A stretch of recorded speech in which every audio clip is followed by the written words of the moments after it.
Selamat malam Bapak Ibu, saudara-saudara yang diberkati Tuhan kita Yesus Kristus. Kita berjumpa lagi dalam ibadah keluarga hari Rabu tanggal 27 Mei 2020, Minggu Pemulihan Yesus Kristus. Namun sebelum kita bersama-sama membaca dan merenungkan firman Tuhan, Bapak Ibu yang diberkati Tuhan Yesus Kristus, mari kita bersatu di dalam doa. Kita berdoa. Allah Ramani, Bapa yang kekal, yang kami sapa dalam anak-Mu Tuhan kami Yesus Kristus, terpujilah Engkau, kasih-Mu begitu besar atas hidup kami boleh ada sampai dengan hari ini, kami sejenak melepaskan segala kepenatan hidup, kami duduk, kami bersama-sama rindu untuk disapa dengan firman-Mu. Di mana firman-Mu ini kami akan baca dan kami renungkan bersama. Urapi hamba-Mu, kuasai kami dengan Roh yang kudus, bagi setiap kami yang mendengar melalui rekaman video ini, kami dikuatkan dan kami diberi kehidupan untuk melihat bahwa masa depan kami tetap dalam kuasa dan di dalam cinta kasih sayang Tuhan. Tuhan tidak pernah meninggalkan kami. Terima kasih ya Bapa di surga, kami mohon kepadamu, Engkau bersabda, kami siap untuk mendengar. Di dalam Yesus Kristus, firman yang hidup kami sudah berdoa. Amin. Bapak Ibu, saudara-saudara yang diberkati Tuhan kita Yesus Kristus, pembacaan kita pada malam hari ini terambil di dalam kitab Amos pasal 2, ayat 6 sampai dengan ayat yang ke-8. Kitab Amos pasal 2 ayat 6 sampai dengan ayat yang ke-8. Bapak Ibu yang diberkati oleh Tuhan kita Yesus Kristus, saya akan membacakan pada ayat yang ke-6 saja. Demikian firman Tuhan. Beginilah firman Tuhan, karena 3 perbuatan jahat Israel, bahkan 4, aku tidak akan menarik kembali keputusanku, oleh karena mereka menjual orang benar karena uang dan orang miskin karena sepasang kasut. Sampai sedemikian jauh pembacaan firman Tuhan yang berbahagia kita yang mendengar serta melakukannya itu dalam kehidupan kita setiap hari. Terpujilah Kristus, haleluya. Bapak Ibu saudara-saudara yang diberkati oleh Tuhan kita Yesus Kristus, shalom. Hari ini kita boleh bersuka cita, walaupun sudah mungkin kurang lebih 2 bulan kita sebagian dari jemaat Tuhan masih tetap harus berada di rumah. Kita tetap mau berupaya untuk memutuskan mata rantai virus COVID-19.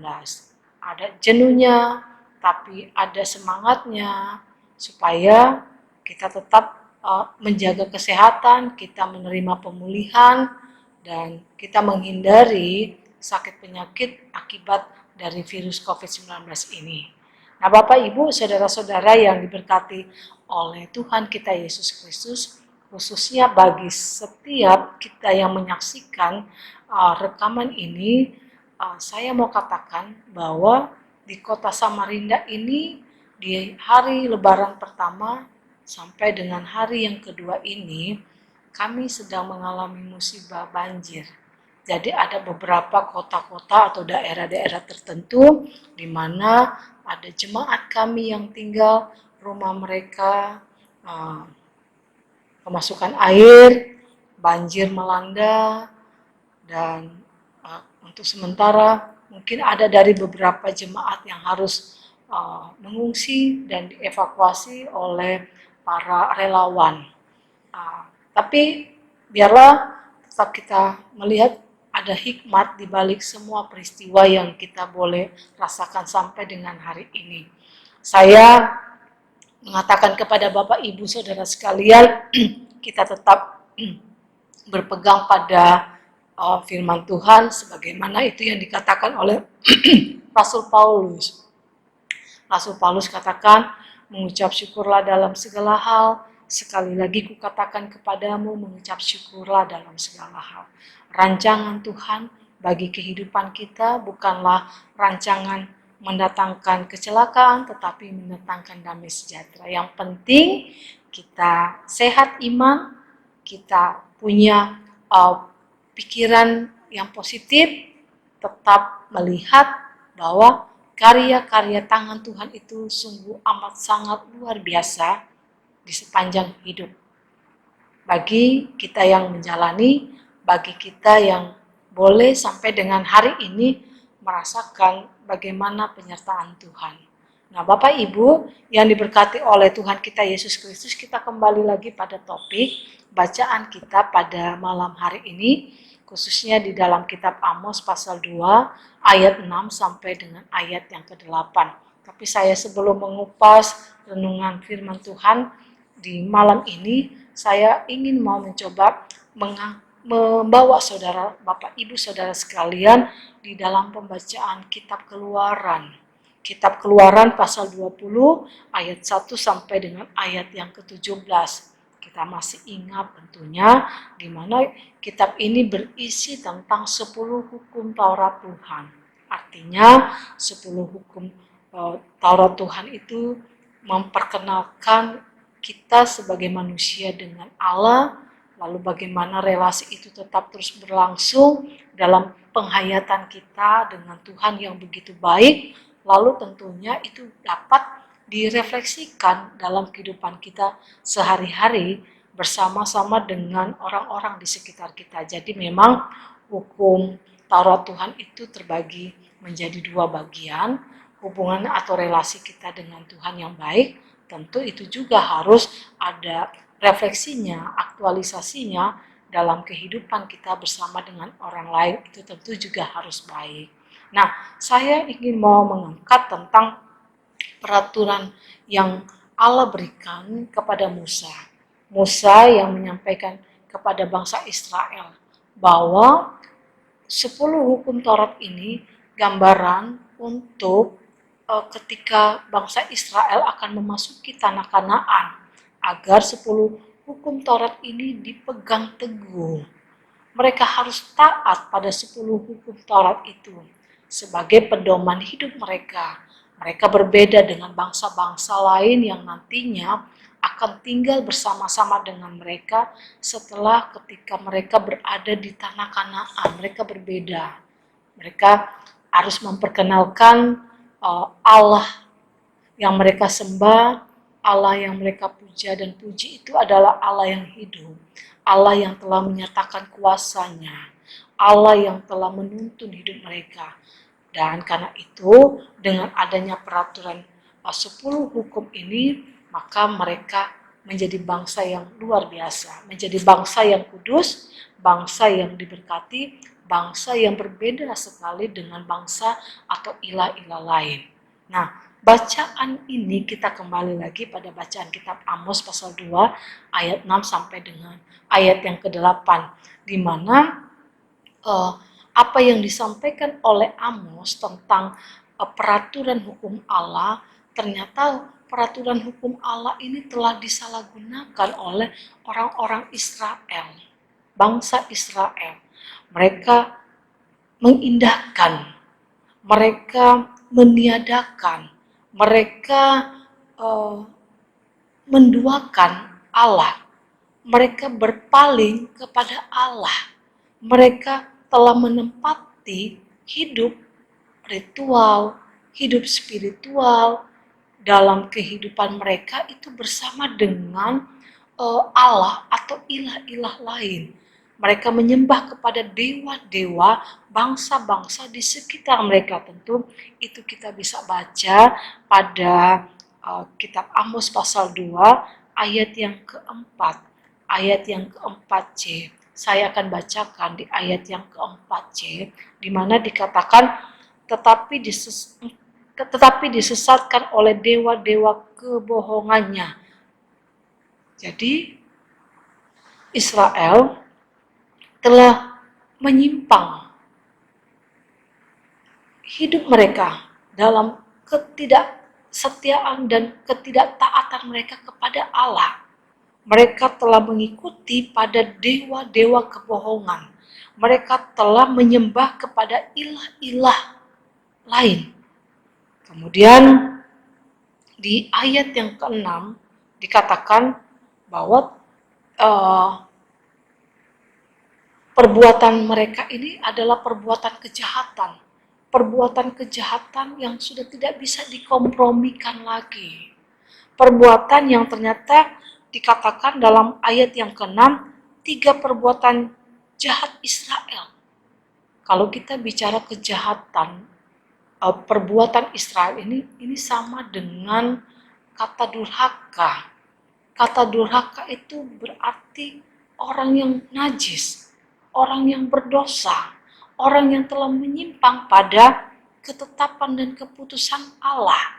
Sehingga mereka menarik diri, mereka meninggalkan Allah dan melakukan kejahatan-kejahatan.